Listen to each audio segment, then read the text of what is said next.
طيبا. يا أيها الذين آمنوا اتقوا الله وقولوا قولا سديدا يصلح لكم أعمالكم ويغفر لكم ذنوبكم ومن يطع الله ورسوله فقد فاز فوزا عظيما.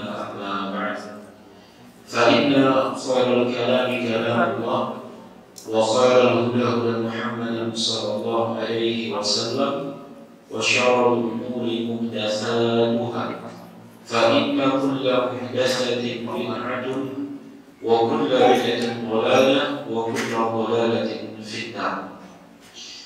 Masyaallah ikhwan wal akhwat rahimani wa rahimakumullah. Semoga kita senantiasa dirahmati oleh Allah Subhanahu wa taala. Kita memuji dan menyanjung Allah. Kita bersyukur kepada Allah Subhanahu wa taala atas segala limpahan nikmat serta karunia yang Allah turunkan kepada kita. Semoga dengan bersyukurnya kita kepada Allah, nikmat-nikmat ini senantiasa Allah jaga, nikmat-nikmat ini senantiasa Allah kokohkan, istiqomahkan bagi kita, terutama nikmat yang berkaitan dengan Islam, iman, dan juga kemudahan dalam beribadah. Satu hal yang harus kita ingat bahwa jangan pernah merasa aman dari makarnya Allah Subhanahu wa taala. Jangan pernah merasa aman dari azabnya Allah. Seandainya hari ini kita sudah berada di atas kebaikan, seandainya saat ini kita sudah ada di atas kebaikan, baik itu akidah, manhaj ataupun yang lainnya, maka jangan pernah merasa aman dari makar, dan pernah merasa aman dari siksanya Allah Subhanahu wa taala. Karena orang yang merasa aman dari siksaan Allah berarti dia menumbuhkan sifat yang namanya takjub, ujub di dalam dirinya, dan ini sangat berbahaya. Dan ini ditakutkan oleh Rasulullah SAW yang menimpa umatnya. Yang beliau takutkan adalah al-ujub bainakum, yaitu sifat ujub yang menimpa di tengah-tengah kalian. Jadi yang ditakutkan. Maka harus selalu kita ingat kata Nabi SAW, ya inna ahadakum la ya'malu bi amali ahli jannah hatta ma yakuna bainahu wa bainahu illa dhira' fa yasbiqu 'alaihi al-kitab fa ya'malu bi amali ahli an-nar. Rasulullah mengatakan, sungguh ada di antara kalian, demi Allah, dia benar-benar mengerjakan amalan penduduk surga, hatta ma bainahu wa bainahu illa dhira', hingga jaraknya antara dirinya dengan surga sangat dekat, illa dhira', hanya berapa dhira', satu hasta, sangat dekat jaraknya dengan surganya Allah. Fa yasbiqu 'alaihi al-kitab, namun takdir telah ditetapkan baginya, faya malu bi amal ahli nar, maka di akhir hidupnya dia menutup dengan amalan penduduk neraka, faya dukhuluha, akhirnya dia masuk ke dalamnya. Ini dia peringatan yang bagi kita semua, nikmat Islam, nikmat iman, ya, nikmat beragama di atas manhaj, nikmat beragama di atas sunnah Nabi Sallallahu Alaihi Wasallam.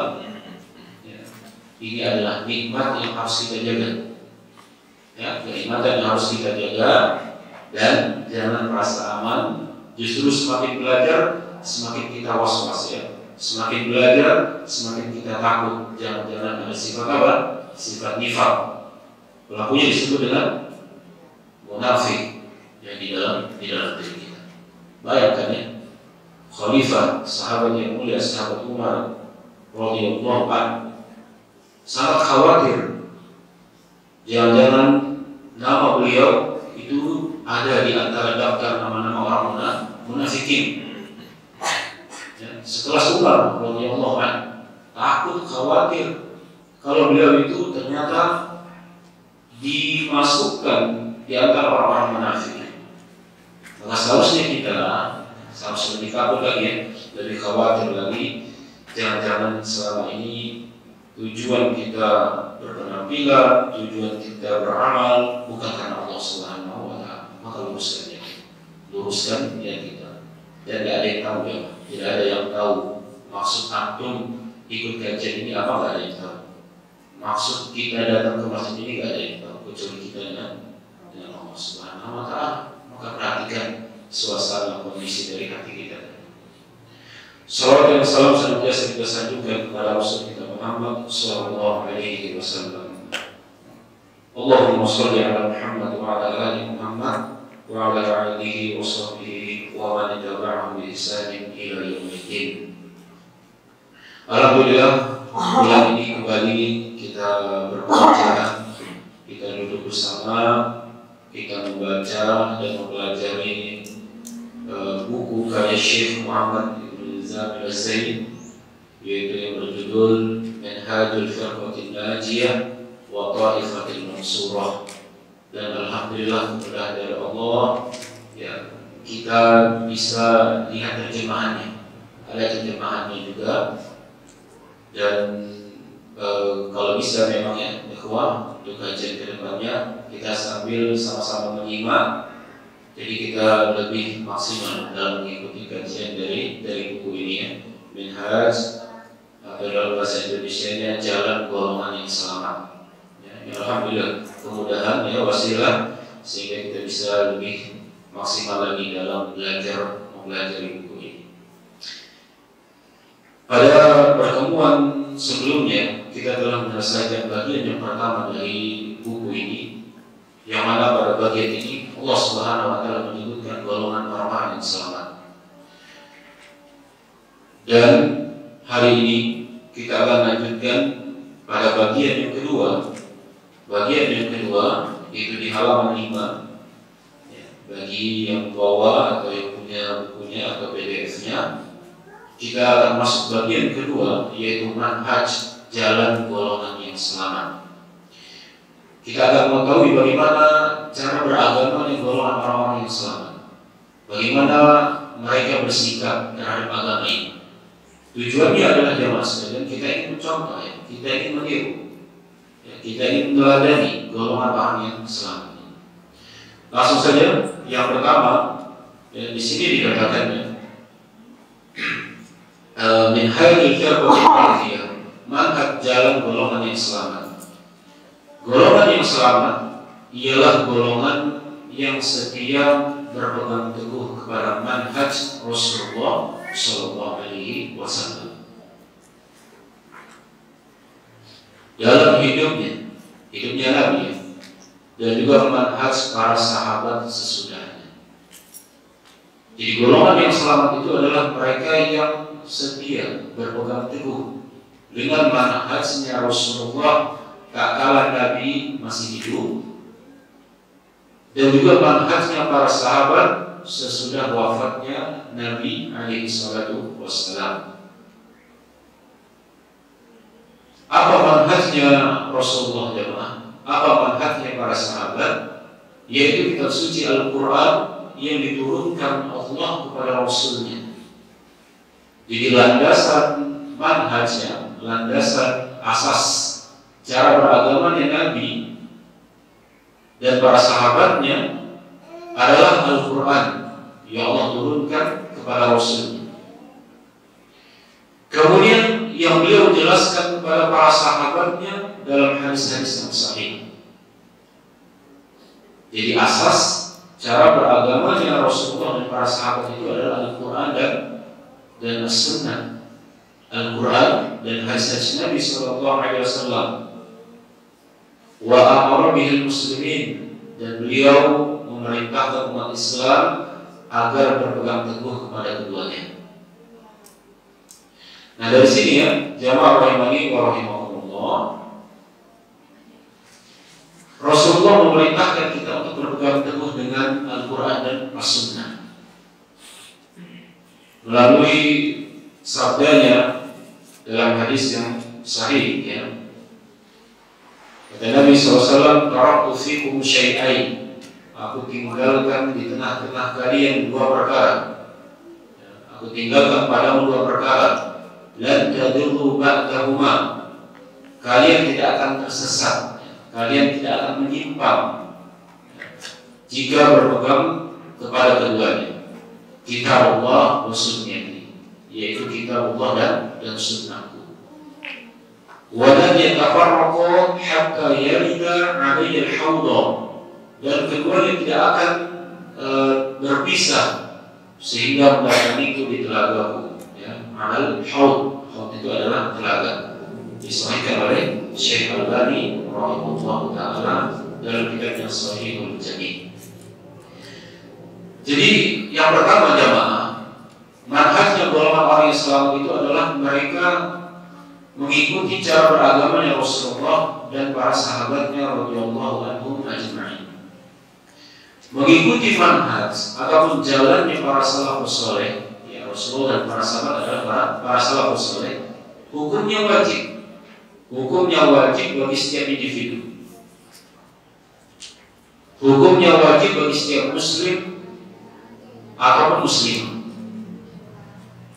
Ya. Jadi kewajiban untuk beragama, meneladani, mengikuti cara beragamanya Rasulullah dan cara beragamanya para sahabat, ini hukumnya wajib dan tidak boleh menyelisih jalan mereka. Dan ketahuilah bahwa manhaj ini bukan seperti kelompok yang dimaksudkan seperti organisasi yang kalau mau masuk ada pendaftarannya, yang kalau mau keluar tinggal izin untuk keluar. Dan ini juga bukan partai, bukan hizbi, ya, bukan kelompok-kelompok, namun ini adalah Islam. Jadi Islam itu adalah mereka memasrahkan cara beragamanya sesuai dengan yang Rasulullah SAW lakukan. Berarti dalam rukun itu berapa jemaah? Rukun Islam itu berapa nih? Rukun Islam yang pertama. Bukankah dalam rukun Islam yang pertama dikatakan asyhadu an la ilaha illallah wa asyhadu anna Muhammadan abduhu wa rasuluh. Jadi Islam itu harus meneladani, mengikuti manhajnya Nabi Sallallahu Alaihi Wasallam. Konsekuensi dari meyakini bahwasanya beliau itu utusan Allah. Bisa tidak kita bayangkan? Lisannya mengatakan aku meyakini Muhammad itu adalah utusan Allah, tapi cara beragamanya tidak mengikuti beliau. Lantas gunanya itu apa? Ya. Jadi buat apa dia mengatakan aku meyakini beliau utusan Allah? Jadi orang kalau sudah mengaku Nabi Muhammad adalah utusan Allah Subhanahu wa taala, berarti dia harus beragama, mengikuti agama sebagaimana yang dilakukan oleh beliau sallallahu alaihi wasallam. Di antara dalil yang mewajibkan kita untuk mengikuti manhajnya Rasulullah dan para sahabatnya, yang pertama dalil dari Al-Qur'anul Karim. Allah sebutkan di dalam surat Al-Baqarah ayat 137. Allah katakan, "Fa in amanu bimisli ma amantum bihi faqad ihtadaw. Fa in tawallaw wa in tawallaw fa innama hum fi shiqaq. Fasayakfikahumullah." Al-Baqarah ayat 137. Coba lihat terjemahannya, kita dengarkan terjemahannya jamaah. Allah Subhanahu wa taala mengatakan, ya, fa in amanu bimisli ma amantum bihi. Apabila mereka beriman sebagaimana keimanan yang kalian miliki, bimisli ma amantum bihi faqad ihtadaw, maka mereka telah mendapatkan petunjuk dari Allah Subhanahu wa taala. Ayat ini turun kepada siapa, Bapak? Turun di masa Nabi sallallahu alaihi wasallam. Kaum muslimin saat itu siapa? Para sahabat. Allah mengatakan, fa in amanu, kalau mereka manusia-manusia itu amanu, mereka beriman, bimisli ma amantum bihi, sebagaimana misal, itu kan bahasa kita, misal bahasa kita. Bimisli ma amantum bihi, seperti apa yang kalian imani. Kalau manusia itu beriman sebagaimana yang kalian imani, faqadih tadau, kata Allah, maka sungguh mereka telah mendapatkan petunjuk dari Allah. Bagaimana kalau tidak sama? Bagaimana kalau tidak sesuai dengan keimanannya Rasulullah dan para sahabat? Lanjutkan ayatnya, wa in tawallaw, namun jika mereka berpaling, fa innama hum fi shiqaq, maka mereka dalam permusuhan yang nyata, dalam perselisihan yang nyata. Fa sayakfikahumullah, dan Allah akan menjaga dari mereka. Yang wa huwas samiul alim, dan Dialah yang Maha mendengar dan Maha mengetahui. Al-Imam Ibnu Qayyim Al-Jauziyah mengatakan pada ayat ini Allah Subhanahu wa taala ya menjadikan imannya para sahabat Nabi ya sebagai timbangan tolak ukur keselamatan. Jadi pada ayat Al-Baqarah 137 tadi ya, Allah Subhanahu wa taala menjadikan imannya para sahabat sebagai tolak ukur, sebagai penentu barometer timbangan keselamatan pada keimanan seorang. Maka tegas ya, jamaah rahimani wa rahimakumullah, kita tak boleh mengaku muslim tapi keislaman kita, cara berislam kita nggak sama dengan yang cara Islamnya Rasulullah dan para sahabat. Kita tak boleh menyembah Allah, beribadah kepada Allah Subhanahu wa taala tapi melalui syariat selain syariat yang telah diamalkan oleh Nabi dan para sahabatnya. Ada konsekuensinya ayat tadi ya. Berarti gak sama dengan keimanannya para sahabat. Ini ayat yang pertama ya. Dalil yang pertama, wajibnya kita untuk berpegang teguh dengan manhajnya Rasulullah dan para sahabat. Jadi Islam itu yaitu ya, Islam itu adalah mengikuti manhajnya Rasulullah dan para sahabat. Nah itulah Islam. Bukankah Allah juga menjelaskan yang mengikuti jalannya sahabat Rasulullah SAW di dalam surat Al-An'am ayat 153, Allah mengatakan wa anna hadza sirati mustaqiman, dan bahwa yang kami perintahkan ini adalah jalanku yang lurus, fattabi'uh, maka ikutilah, wa la tattabi'us subul, dan jangan ikuti jalan-jalan, fatafarraqu bikum an sabilihi, yang dengannya kalian akan tercerai-berai dari jalannya Allah. Zalikum wasaqum bihi la'allakum tattaqun, demikianlah yang Allah perintahkan agar kalian menjadi orang-orang yang bertakwa. Jadi ayat ini menjelaskan ya jemaah, kita harus mengikuti jalan Rasulullah dan para sahabat yang radhiyallahu anhum ajma'in. Kemudian dalil yang kedua, kewajiban kita mengikuti keislamannya Rasulullah dan para sahabat di dalam surat An-Nisa ayat 115. Allah mengatakan wa may yushaqiqir rasul min ba'di ma tabayyana lahul huda, dan barang siapa yang menyelisihi Rasul, barang siapa yang menentang Rasul setelah jelas kebenaran baginya, wa yattabi' ghayra sabilil mu'minin, dan mengikuti jalan selain jalannya orang-orang yang beriman, nuwallihi ma tawalla, kami leluasakan dia, kami biarkan dia di atas penyimpangannya, wa nuslihi jahannam, dan kami akan giring dia ke dalam neraka jahannam, wa sa'at masira, dan itu adalah seburuk tempat kembali. An-Nisa ayat 113. Nah ayat ini menjelaskan ya bahwasanya siapapun yang menentang jalannya Rasulullah SAW dan mereka mengikuti selain jalannya orang-orang yang beriman. Orang-orang yang beriman itu adalah Rasulullah dan para sahabat. Apa konsekuensinya jemaah? Kata Allah, nuwallihi ma tawalla, kami biarkan dia leluasa di atas penyimpangannya, kami biarkan dia leluasa di atas kesesatannya, sampai akhirnya wa nuslihi jahannam, ya, dan kami masukkan dia ke dalam jahannam, wasa'at masir, itu seburuknya tempat untuk kembali.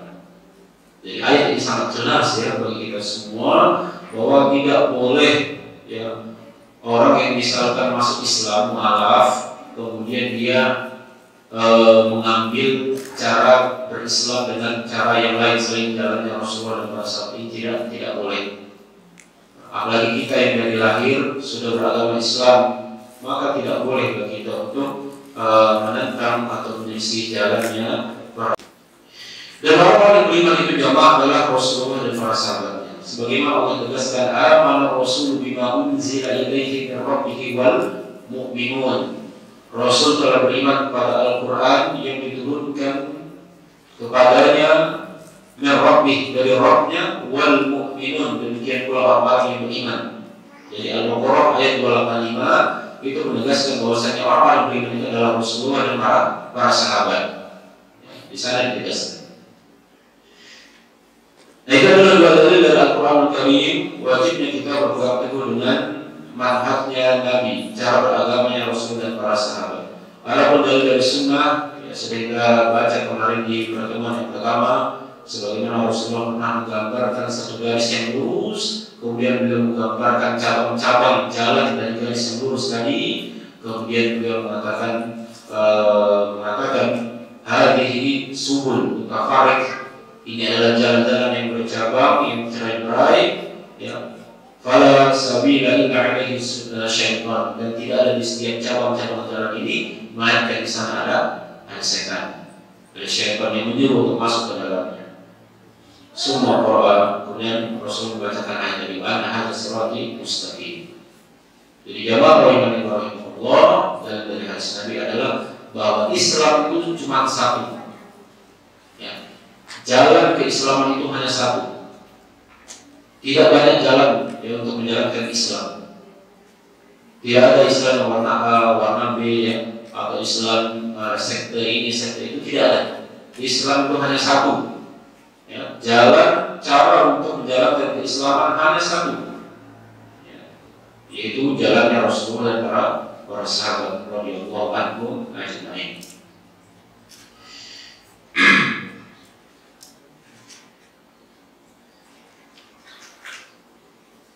Baik, jadi inilah ya yang pertama, jamaah rahimani warahmatullah, dalam buku ini bahwa manhaj jalan golongan yang selamat itu adalah yang mereka berpegang teguh kepada manhajnya Rasulullah SAW dalam hidupnya dan manhaj para sahabat sesudahnya. Kemudian yang kedua, manhaj golongan yang selamat yang kedua adalah golongan yang selamat akan kembali merujuk kepada firman Allah dan sabda Rasulnya.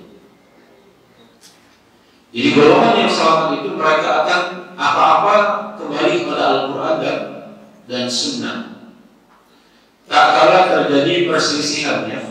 Jadi ketika terjadi perselisihan, perbedaan pendapat, mereka akan kembali kepada Al-Quran dan Sunnah.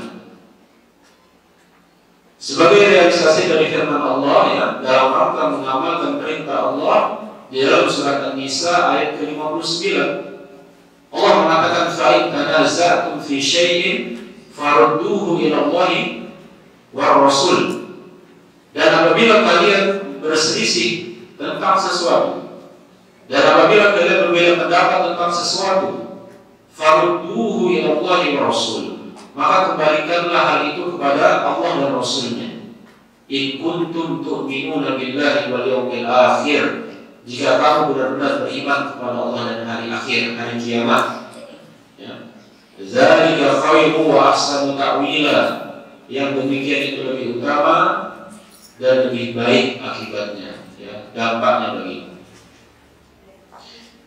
Jadi cara beragama golongan orang yang selamat itu jangan tak kala terjadinya perbedaan pendapat, terjadinya pertentangan di tengah-tengah mereka, mereka akan kembali kepada Allah dan juga Rasulnya.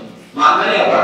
Mereka akan kembali kepada Al-Quran dan Sunnah Nabi SAW. Bukan kembali kepada pendapat-pendapat manusia, ya. Bukan kembali atau contoh kepada pendapat-pendapat orang-orang, ya, tanpa memperhatikan apakah pendapatnya di atas dalil atau tidak. Nah, ini harus kita jadikan acuan jamaah, jadi tolak ukur. Kira-kira selama ini kalau kita berbeda pendapat, berselisih, ya, sesama saudara kita di sana, kita ini kekehnya mengambil pendapat yang mana? Ya. Kita ini berpegangnya dan mengambil pendapat yang mana? Apakah lebih mengedepankan pendapat kita berdasarkan hawa nafsu, atau kita rujuk mengembalikan itu semua, mana pendapat yang lebih dekat kepada Al-Quran dan As-Sunnah, mana pendapat yang lebih dekat kepada dalil. Jadi yang kita jadikan acuan itu adalah dalil. Jadi maksudnya ini dapat sekali, kalau terjadi perbedaan pendapat, perselisihan di kalangan kaum muslimin, kembalikan kepada dalil. Perbedaan pendapat itu yang pertama, ya, antara iman dan kekufuran. Jelas ini berbeda kan ya, antara iman dan kekufuran. Maka jelas kita harus mengambil pendapat, dari sisi keimanan dan meninggalkan segala bentuk kekufuran. Kemudian di tengah-tengah orang yang beriman, mereka juga berbeda pendapat. Baik berbeda dalam masalah usul, dalam masalah asas, atau dalam masalah furu'. Dan perselisihan mereka itu ada yang menuju kepada masalah usul, asas keimanan. Maka kita harus melihat, memilih pendapat ya, yang lebih dekat kepada Al-Quran dan As-Sunnah.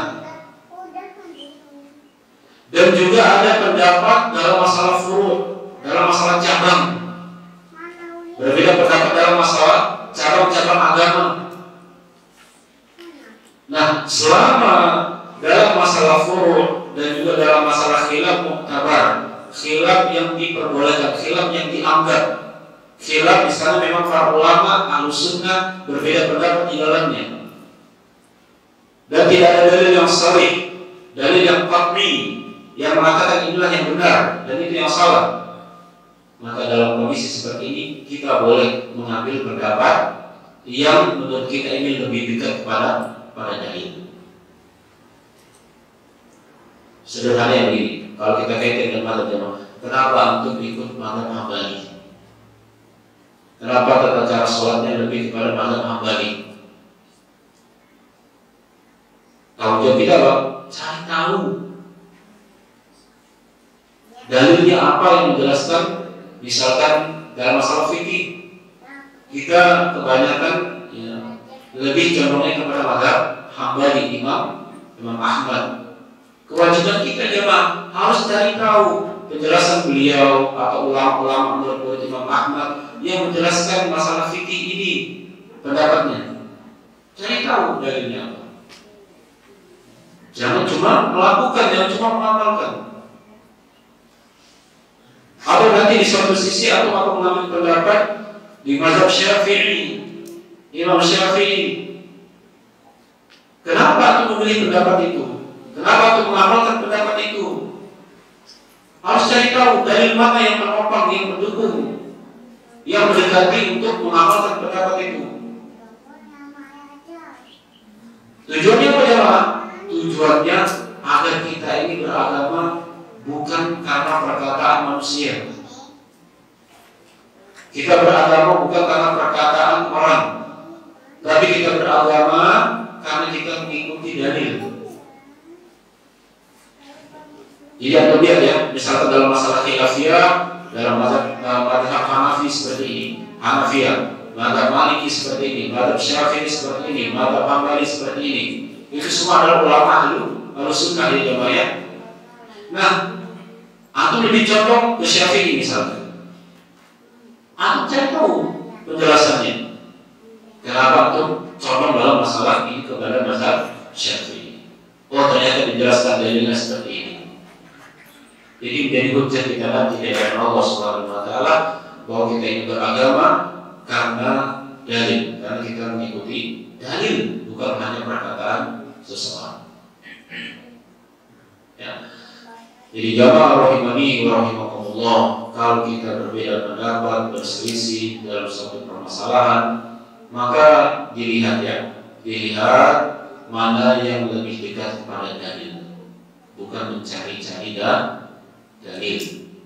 Ya, mana yang lebih dekat kepada dalil itulah yang kita amalkan, bukan hanya mencari-cari dalil. Apa mencari-cari dalil? Mencari kebenaran. Ini yang mencari kebenaran, akhirnya motong ayat, motong hadis. Ini tidak boleh. Ya. Jadi mana pendapat yang lebih dekat kepada dalil, itulah yang kita lakukan, ini yang kita amalkan. Kalau beragama sudah seperti ini dalam, maka ini adalah kenikmatan dalam, nikmat yang luar biasa.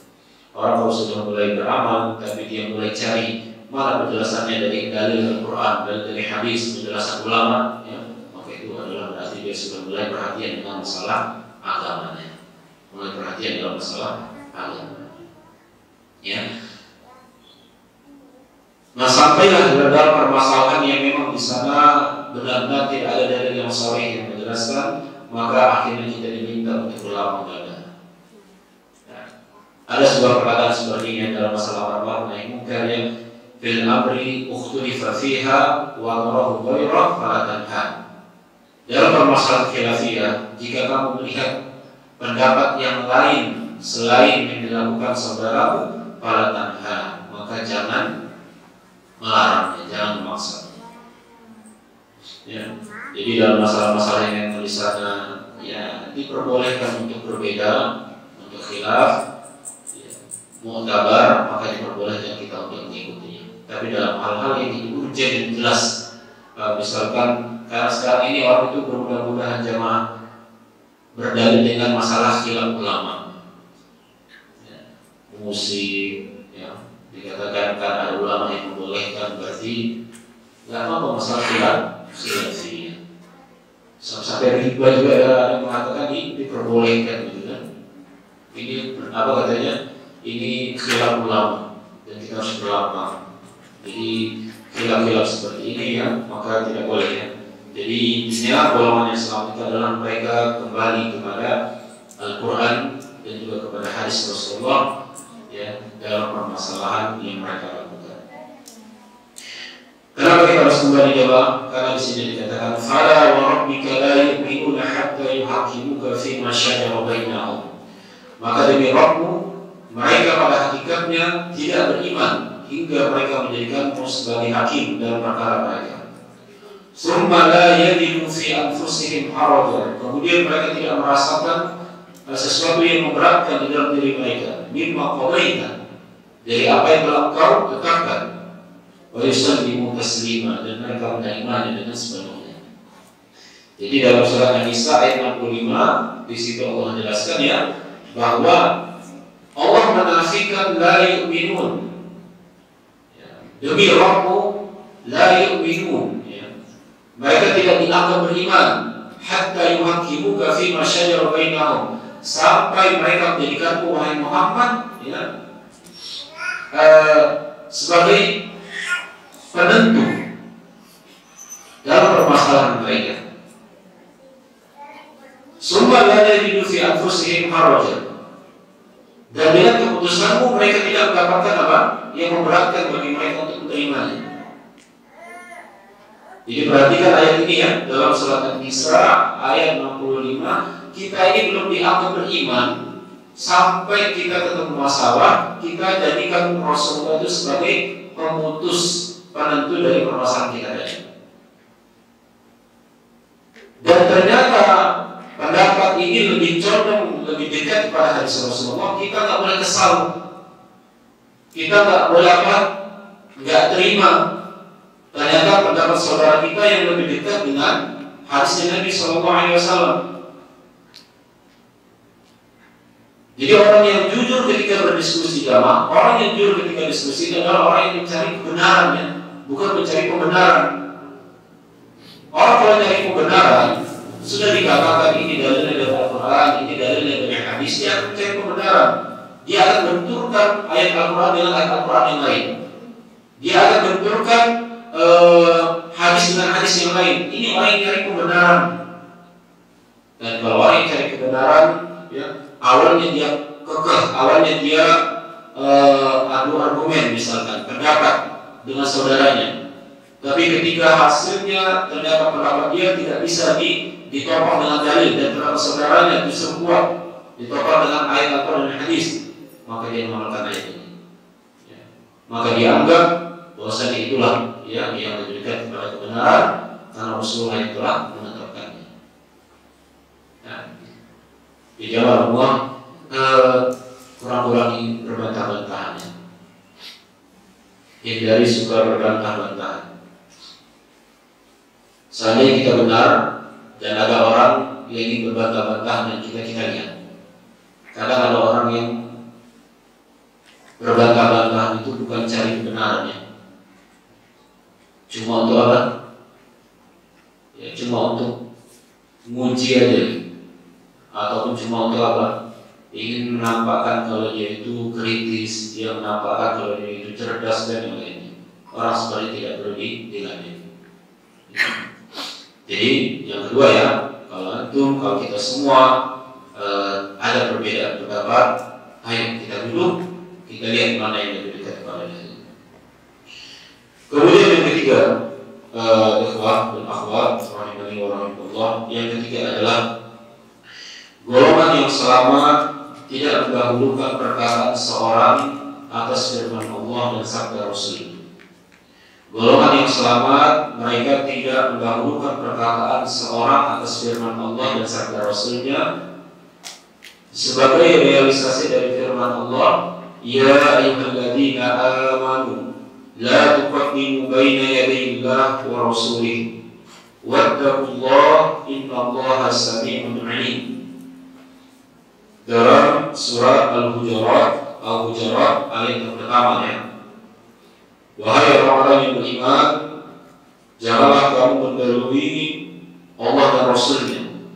Wattaqullah, bertakwalah kepada Allah. Innallaha samii'un 'aliim.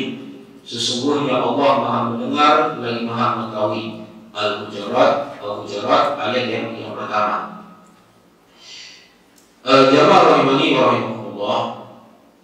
Ciri cara beragama golongan orang yang selamat berikutnya adalah mereka takut kalau mendahului ketentuan Allah dan Rasulnya. Dijelaskan memang makna mendahului Allah dan Rasulnya itu adalah diantaranya seperti menekan apa yang Allah dan Rasulnya tetapkan, ya, atau mendahului kepentingan di atas kepentingan Allah dan Rasulnya. Maka dari sini sebagai seorang Muslim kita tidak boleh ya untuk mendahului Allah dan Rasulnya dalam perkara agama ini. Jamaah rahimahullah, ini adalah cara beragama golongan orang Islam. Jadi mereka itu adalah mengikuti, namun tidak mendahului. Jadi kalau Allah dan Rasulnya telah menetapkan suatu perkara, jangan lancang. Jangan kita menjadi orang yang hamba yang lancang, yang mendahului ketentuan Allah dan Rasulnya. Menghalalkan pada kita belum tahu kalau itu halal, mengharamkan pada kita belum tahu itu haram. Ini tidak boleh. Kita harus cari tahu dulu ini halal, ini haram, baru kita katakan ini halal, ini haram. Ini sebagai adab kita kepada Allah Subhanahu wa Ta'ala. Jadi di antara adab makhluk kepada Allah adalah tidak melampaui, tidak mendahului perkataan Allah dan Rasulnya. Jadi perkataan menurut saya, ya, menurut pendapat saya, ini dia letakkan setelah didahulukan Al-Quran dan hadis Nabi Sallallahu Alaihi Wasallam. Bukan diletakkan di nomor satu ya. Menurut saya agama itu seperti ini. Menurut saya yang halal itu seperti ini. Menurut saya yang haram itu seperti ini. Ini ciri-ciri orang yang mendahului ketentuan Allah dan Rasulnya. Ini ciri-ciri orang yang telah mendahului perkataan Allah dan Rasulnya.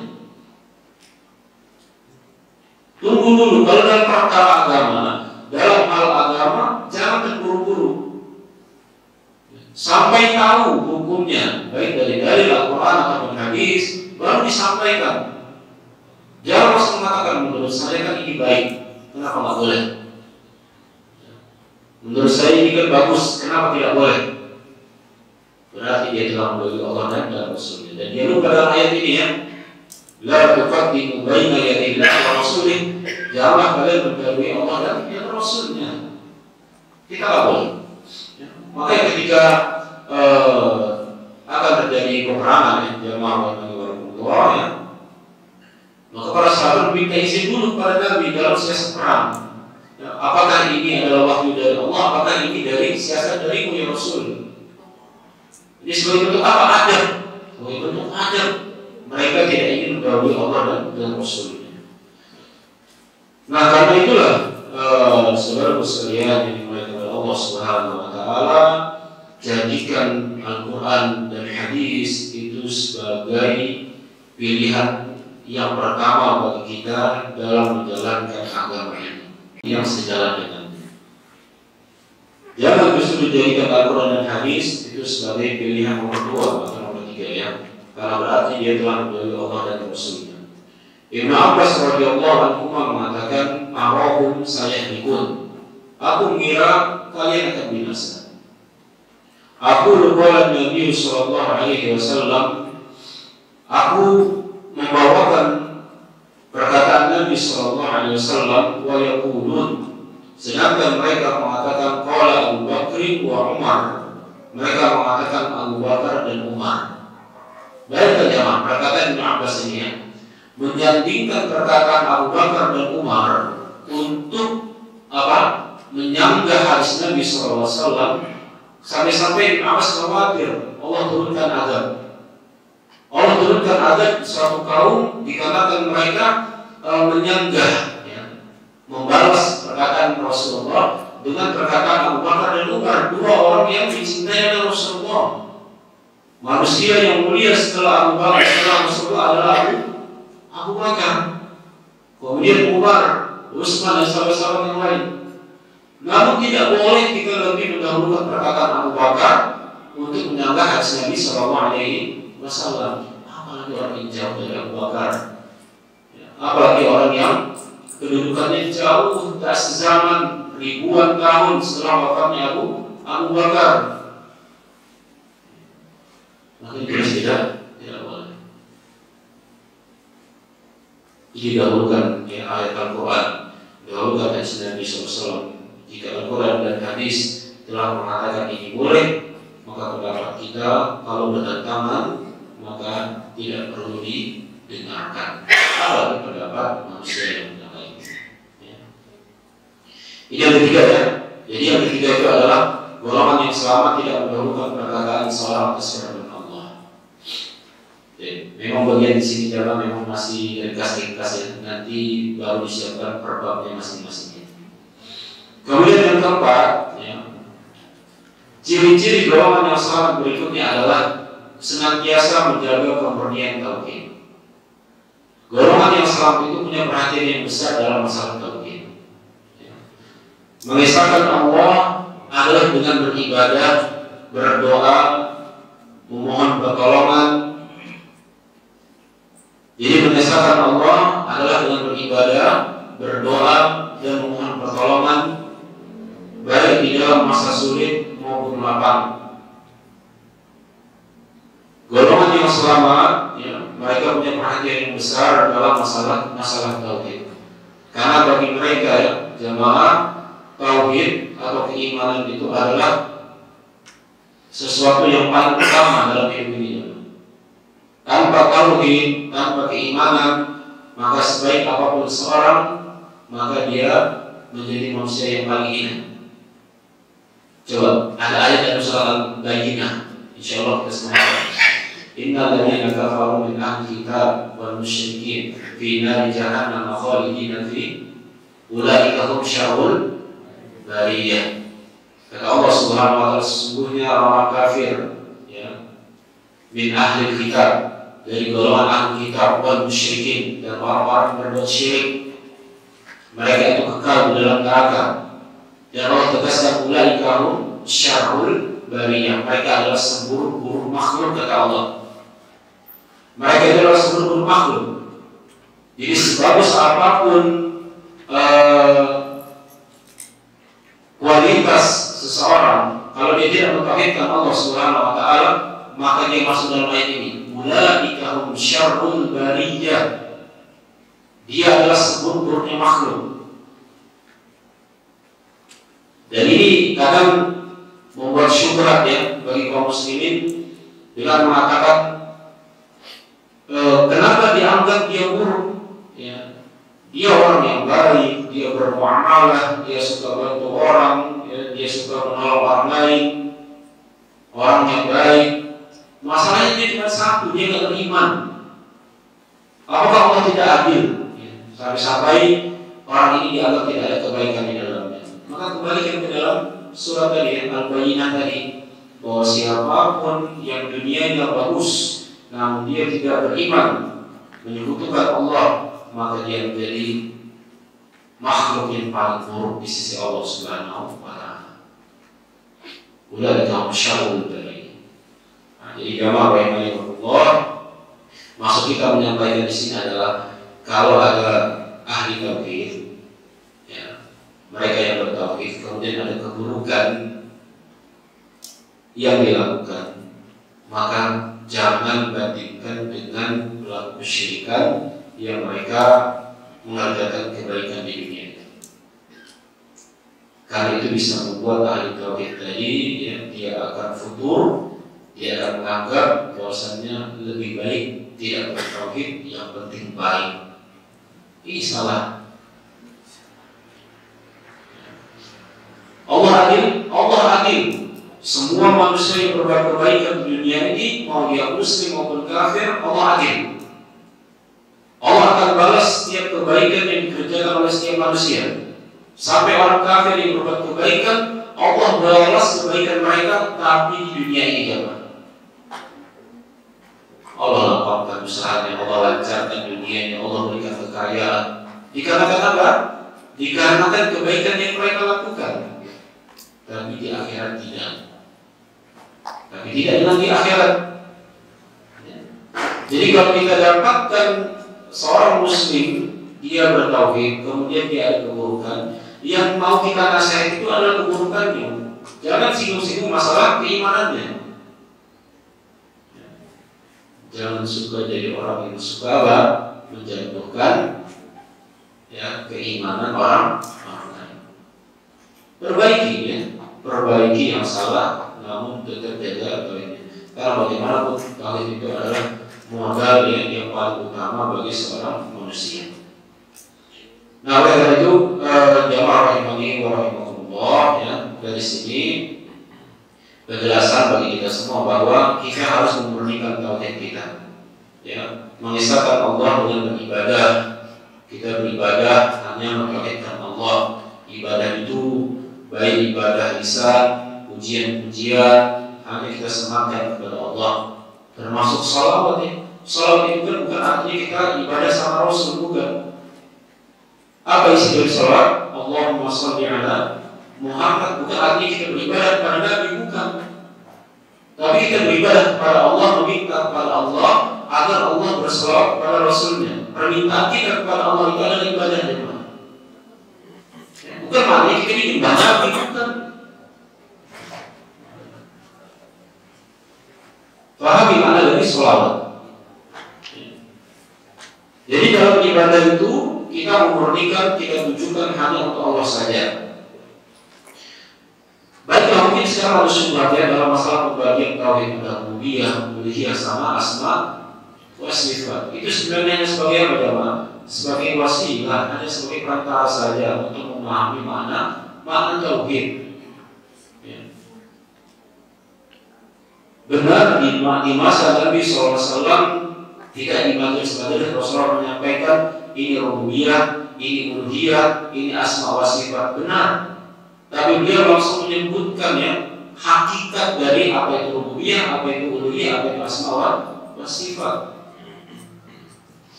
Sebenarnya ini kalau antum nggak mau membedakan mana rububiyah, mana uluhiyah, mana asma wa sifat, boleh. Tapi hakikatnya harus benar. Ya. Harus meyakini Allah itu pencipta, harus meyakini bahwasanya ibadah itu hanya untuk Allah, harus meyakini bahwasanya nama dan sifat-sifat Allah itu hanya Allah, hanya hal-hal yang sesuai dengan apa yang Allah tetapkan di dalam Al-Quran dan hadis Nabi SAW. Tidak boleh ditolak, tidak boleh dirubah, tidak boleh diarahkan ke yang lain. Jadi wajib kita memurnikan tauhid. Kemudian berdoa, ya. Berdoa, doa wal ibadah, kata Rasulullah. Doa itu adalah ibadah. Aku minta kepada Allah itu adalah berdoa, itu adalah ibadah. Jadi tak kala kita berdoa, mengangkat tangan kita, ya, meminta hajat kita kepada Allah Subhanahu Wa Taala, itu kita sedang beribadah. Belumlah doa kita dikabulkan. Nah, lagi sekarang ini ikhwan dan akhwat, lagi musim hujan, ya kan? Musim hujan ya. Banyak berdoa sama Allah. Rasulullah mengatakan ya, ma taraddani addu'a'u inda nida wa indal mahar. Ada dua kondisi di mana doa itu tidak tertolak oleh Allah Subhanahu Wa Taala, yaitu ketika azan dan ketika hujan. Doa itu ibadah. Doa itu menampakkan kefakiran, menampakkan kalau kita ini butuh kepada Allah Subhanahu Wa Taala. Kemudian memohon pertolongan, ya, isti'anah. Jadi berdasarkan hadis Rasulullah, "Izasta'anta fasta'in billah." Kalau kamu minta pertolongan, mintalah pertolongan kepada Allah Subhanahu Wa Taala. Dijelaskan kembali ya, meminta pertolongan itu kan ada dua kondisi. Kondisi yang pertama, meminta pertolongan dalam hal yang tidak mungkin bisa dilakukan kecuali hanya Allah. Maka ini kita tak boleh memintanya kepada selain Allah. Minta dijauhkan dari bala, minta dilapangkan rezeki, minta diberikan kebaikan. Gak ada yang bisa ngasih kecuali Allah Subhanahu Wa Taala. Bahkan tak boleh kita minta sama manusia yang hidup, apalagi manusia yang sudah mati. Minta anak, ya, minta dikasih keturunan, minta dikasih pekerjaan yang baik, minta kesembuhan. Ini gak ada pun makhluk yang punya kemampuan melakukannya kecuali hanya Allah. Jadi kalau minta seperti ini, hanya minta kepada Allah. Nah, yang kedua, meminta dalam hal-hal yang bisa dilakukan manusia pada umumnya. Maka seperti ini boleh, ya. Seperti ini boleh. Minta dibuatkan kopi, minta dibuatkan sarapan, minta diambilkan makanan. Ini sesuatu yang bisa dilakukan oleh manusia. Jadi yang mempelajari itu yang sebenarnya jamaah, orang itu jangan tasyadud, jangan kaku. Jangan kaku itu artinya apa ya? Jangan kolot juga belajar tauhid itu. Gak mau minta tolong sama manusia, sekalipun gak mau dia minta tolong. Padahal meminta tolong dalam perkara-perkara yang memang bisa dilakukan, mampu dilakukan oleh manusia, itu boleh, tidak masalah. Ya, sebagaimana Rasulullah dan Abu Bakar ketika hijrah itu kan meminta pertolongannya, Pak, penunjuk jalan untuk menuju ke Madinah, meminta pertolongan. Kemudian meminta Asma untuk dibawakan bekal makanan ketika bersembunyi di gua Ghafur dan yang lainnya. Dan juga dalam badan tauhid tidak boleh juga apa? Kita ifrat, gulu berlebih-lebihan dalam meminta kepada manusia sampai sudah meninggal juga masih dimintai pertolongan. Ini termasuk gulu, ini termasuk ifrat, berlebih-lebihan. Ya. Jadi belajar dalam tauhid dengan kemudian di sini dikatakan meminta pertolongan baik dalam masa sulit maupun lapang, ya. Jadi kita senantiasa meminta pertolongan kepada Allah dalam masa sulit maupun masa lapang kita. Dalam kondisi sulit sesuatu yang wajar kita minta pertolongan kepada Allah. Tapi dalam kondisi lapang tetap juga minta pertolongan kepada Allah. Ya, dalam masalah-masalah yang menurut kita, yang menurut perkiraan kita, hitung-hitungan kita gampang kita bisa lakukan. Apa hikmahnya jamaah untuk makan ucapan bismillah? Apa makna bismillah? At-tabarru bismillah, mencari keberkahan dengan nama Allah. Dan mana yang lain apa? Al-aunah, tolakul aunah min Allah, meminta pertolongan kepada Allah. Perkara nyuapin gorengnya ke dalam mulut. Bismillah. Sesuatu yang menurut kita 1000% bisa kita lakukan ini, gampang tinggal masuk ke mulut. Adanya apa? Itu mengucapkan bismillah. Tapi di balik itu semua menunjukkan bahwa kita ini benar-benar membutuhkan Allah Subhanahu wa Ta'ala. Kemudian menyembelih kurban. Menyembelih kurban ini kan termasuk ibadah, ya, menyembelih. Jadi menyembelih kurban diniatkan karena perintah Allah. Washolli li rabbika wanhar kan? Ya. Washolli li rabbika. Ya. Maka tegakkanlah salat untuk Rabbmu wanhar dan menyembelih atau berkurbanlah. Jadi kita berkurban, kita tunjukkan kepada Allah. Nah ini sudah mulai masuk musim kurban. Yang udah patungan sapi, yang udah beli kambing, tolong luruskan niatnya. Niatnya kenapa dia mau berkurban? Ya, dia tujukan kepada siapa? Untuk Allah, ya, atau untuk selainnya. Bernazar, nazar itu juga sama itu. Nazar itu harus diiringi dengan tauhid. Ya. Kalau dibahas hukum dari nazar itu adalah memulainya makruh. Hukum nazar itu memulainya makruh. Kenapa dikatakan makruh? Karena dia tidak beribadah kecuali sampai hajatnya dikabulkan. Itu namanya makruh nazar. Jadi jangan sedikit-sedikit nazar ya. Kalau mau sedekah ya sedekah saja. Kalau mau bantu orang lain silakan bantu. Mau berbagi makanan silakan berbagi makanan. Enggak harus dikit-dikit nazar. Ya, karena hukum bernazar itu memulainya makruh. Namun kalau sudah diucapkan, maksudnya sudah dia kuatkan azam di dalam hatinya dan hajatnya dikabulkan oleh Allah Subhanahu wa taala, maka harus dia tunaikan istiqamahnya. Tapi harus dilihat. Rasulullah mengatakan man nadzara an yuti'illah falyuti'. Barang siapa yang bernazar untuk taat kepada Allah, maka hendaklah dia lakukan.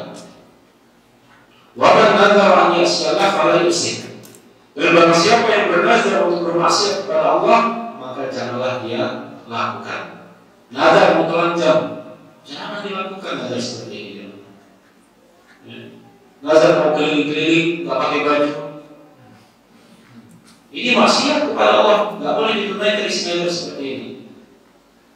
Ya. Jadi jamaah rahmatullah, perhatikan kita itu bernazar karena Allah, ya, ketaatan kepada Allah. Tawakal apalagi ya, memasrahkan segala urusan ini kepada Allah Subhanahu wa taala, dan insya Allah selalu kita ingatkan tawakal tidak menafikan usaha. Ya, tawakal tidak menafikan usaha kita. Makanya di antara hikmah juga adalah di antara doa itu kalau keluar rumah kan kita baca doa. Bismillahirrahmanirrahim. Tawakkaltu kan Allah. Dengan nama Allah aku bertawakal kepada Allah. Ini diucapkan kapan? Pas mau tidur atau keluar rumah? Keluar rumah buat apa? Dengan usaha dan ikhtiar. Dia mengucapkan Bismillahirrahmanirrahim. Bukan maknanya tawakal bersandar hanya dengan tidur. Ya, mungkin dia tidur tapi ikhlasnya banyaknya, bisa jadi. Tapi maksudnya apa? Jangan salah paham. Tawakal itu tidak menafikan doa dan ikhtiar. Doa kencang, usaha maksimal, hasilnya serahkan kepada Allah Subhanahu wa taala. Ini namanya dari tawakal. Falyatawakkalul mu'minun, dan orang yang beriman itu bertawakal kepada Allah. Tawakal kepada Allah. Hadis yang selalu kita katakan bagaimana tawakalnya seekor burung jalannya. Ya.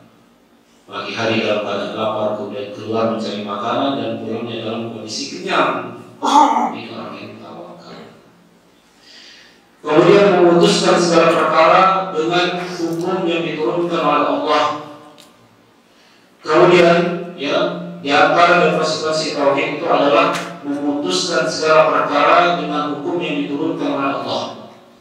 Jadi mereka memutuskan permasalahan itu sesuai dengan aturan Allah Subhanahu wa taala. Dalam semua hal ya, baik berkaitan dengan ibadah badan, kisos misalnya, maka mereka menetapkan apa balasan bagi pembunuh, apa bagi balasan pencuri, ya, apa balasan bagi yang berzina. Maka mereka akan menetapkan balasannya adalah sesuai dengan hukum Allah Subhanahu wa taala. Berkaitan dengan harta, ya, harta itu jual belikah, hibahkah, wasiatkah, warisankah. Mereka takut zalim kepada sesama. Maka mereka terapkan pembagian hibah, pembagian wasiat, pembagian warisan menurut hukum Allah Subhanahu wa taala. tidak langsung memilih hukum buatan manusia yang bertentangan dengan hukum Allah. Jadi mereka menetapkan pembagian warisan, bagaimana cara alurnya, bagaimana aturannya, siapa saja yang dapat, berapa jumlahnya. Mereka terapkan kembali kepada hukum Allah Subhanahu wa Ta'ala. Kenapa ya, Pak? Karena kebanyakan kezaliman dalam harta itu dalam masalah waris.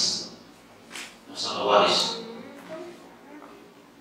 Sampai anak yatim dalam kondisi lemah, harta ayahnya dikuasai oleh pamannya misalnya, dikuasai oleh orang lain. Tidak ada kezaliman. Dan seharusnya kaum muslimin mereka sadar tentang masalah waris dan juga masalah-masalah pembagian harta yang lain.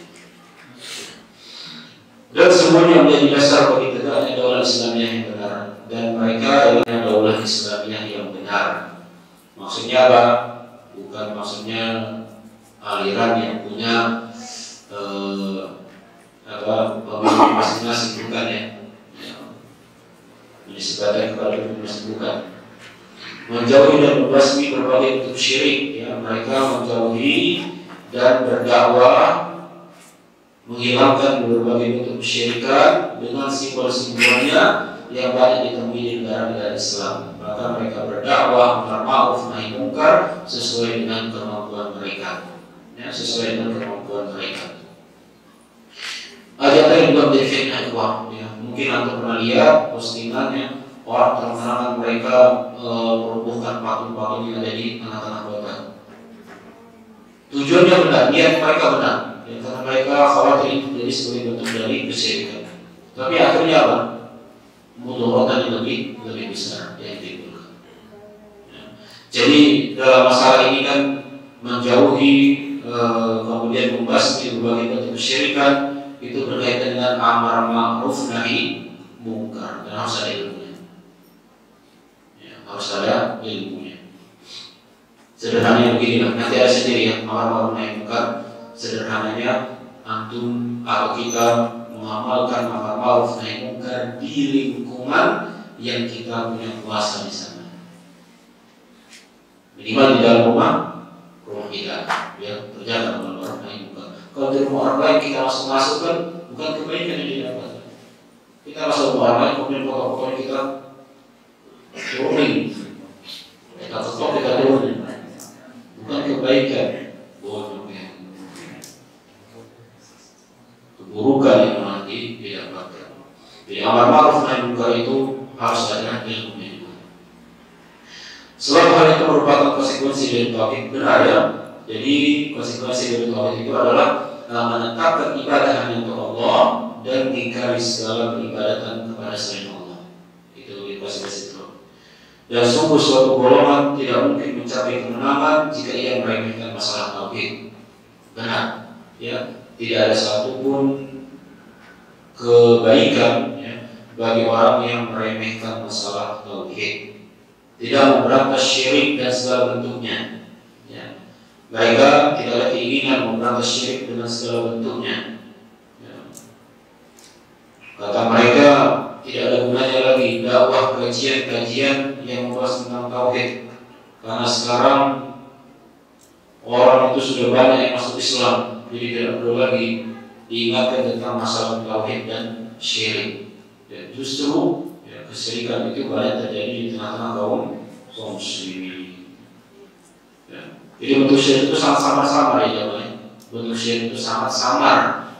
Hati-hati, gara-gara klakson aja Anda bisa berbuat syirik gitu. Gara-gara lampu sen aja bisa berbuat syirik. Kegawat gak maksudnya? Iya. Pencet klakson, ya, harus dipencet, kalau nggak dipencet nanti motornya macet ya, nanti setannya ikut ke dalam rumah atau dia kena nasib sial atau buruk. Gara-gara cuma gerakin jempol ke klakson aja bisa berbuat syirik. Ini samar, ini samar. Ini harus kita belajar. Dan hal yang di atas merupakan teladan dari para Rasul dan juga Rasul kita Muhammad SAW. Jadi perintah tauhid ini sudah Allah wahyukan, Allah tetapkan sejak sebelum Nabi SAW ya, pada Rasul-Rasul sebelumnya, dan juga tentunya kepada Rasul yang terakhir, Rasul kita Muhammad SAW. Jadi orang yang selamat, mereka punya perhatian besar dalam masalah tauhid. Ini doa Rasul.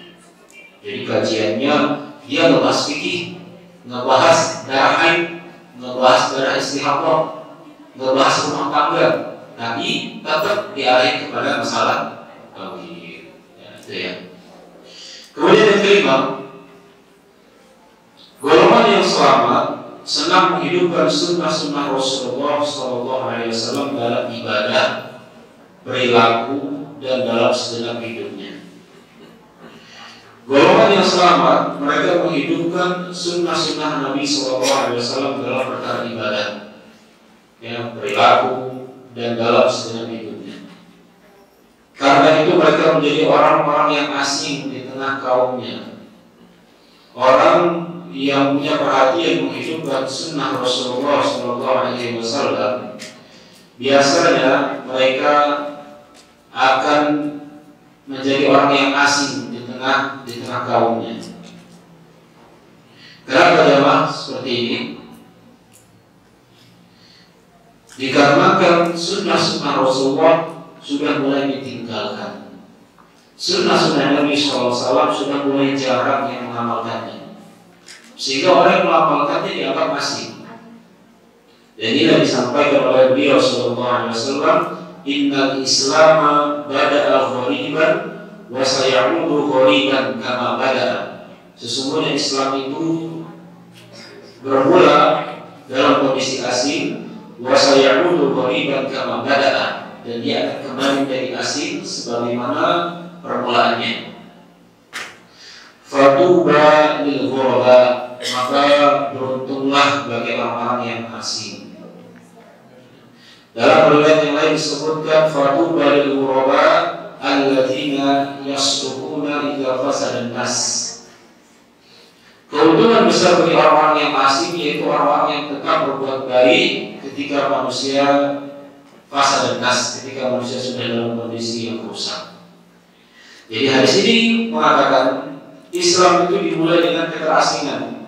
Ya, makanya orang-orang Quraisy itu menolak dakwah Nabi SAW yang hanya menjadikan ilah itu hanya satu. Ya, karena mereka meyakini sesuatu itu harusnya banyak.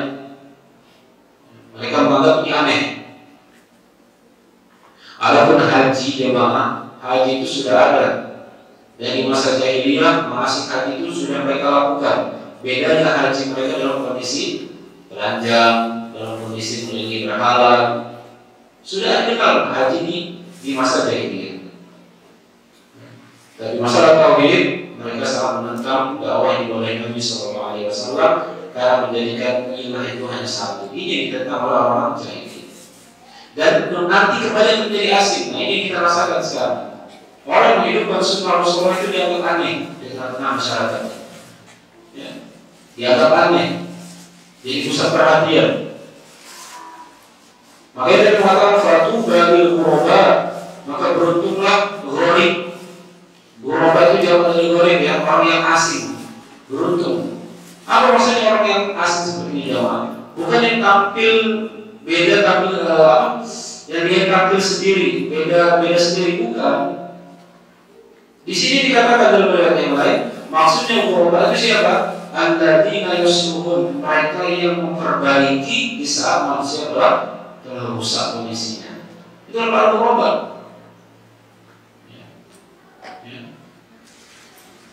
Makanya hati-hati juga dalam permasalahan syuhroh, ya, tampil beda. Tidak masalah, itu tinggal di lingkungan tetangga masjid yang misalkan di sana tidak mengenal yang namanya imamah. Apa imamah? Sorban. Jangan pakai peci hitam, pakai peci biasa. Ya tidak masalah. Daripada pakai imamah tapi jadi syuhroh, ya, karena tidak dikenal di lingkungan masyarakat tadi. Jadi disesuaikan. Jadi ketika olahraga misalkan selama menutup aurat, selama tidak tertarik, ya nggak harus pakai jubah ini kalau ada di rumah. Ke pantai, kita pantai. Pakai jubah juga kita. Syukur. Kenapa?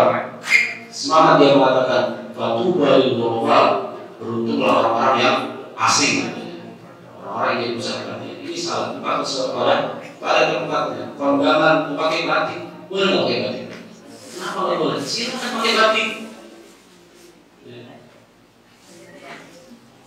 Jadi maksudnya jangan salah paham juga makna dari kata ghuraba tadi ya.